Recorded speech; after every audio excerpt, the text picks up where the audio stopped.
With Richard, I think he's a very, very sensitive soul, and I love tapping into that. You know, there's something that inherently he wants to go against the grain, but isn't quite sure how, and he's constantly caught between head and heart. And I think that's a really interesting conundrum. Hello, gentlemen. How are we doing today?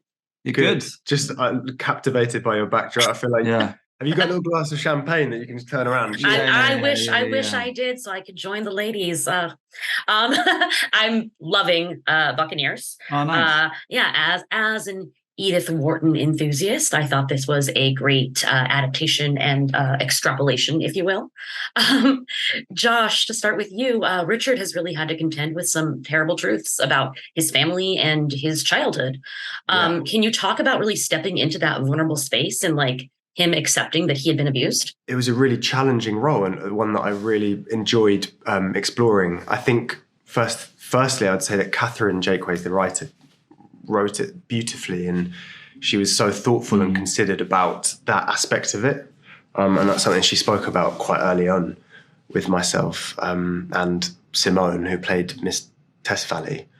I think what I tried to do was because the time we live in now is so different to the 1870s, is to just try and sort of approach it as a human being. I think, abuse is abuse at any point in history, and to try and sort of really embody that and to feel that on a human level. And I think it was challenging, and I think what I enjoyed was that men of that time, certainly in my experience watching things, sometimes their sensitivity is something that's not necessarily explored. And with Richard, I think he's a very, very sensitive soul, and I love tapping into that. You know, there's something that inherently he wants to go against the grain, but isn't quite sure how, and he's constantly caught between head and heart. And I think that's a really interesting conundrum. Barney, James is on the other side of the spectrum here, doling out abuse.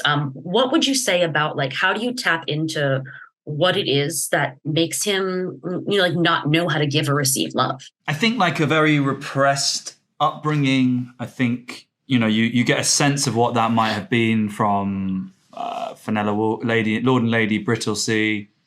I think love for him is much more of an exchange or about duty. It's like a formal thing rather than a feeling thing.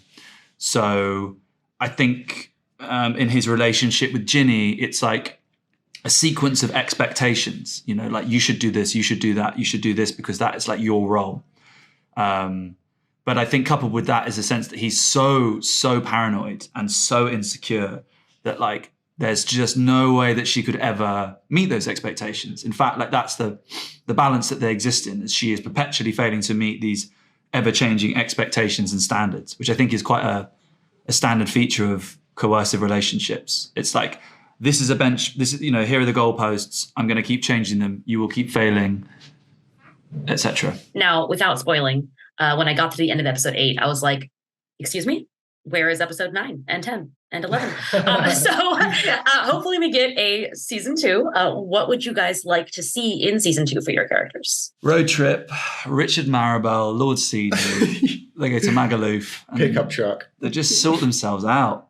Yeah, a nice long holiday. Richard has some strong words with James and says, you just need to go to therapy. Yeah.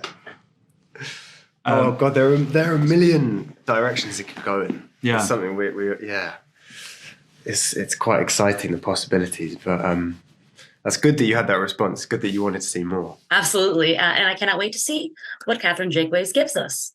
So thank you so much. Have a great day. Thank you very much. Cheers. Bye.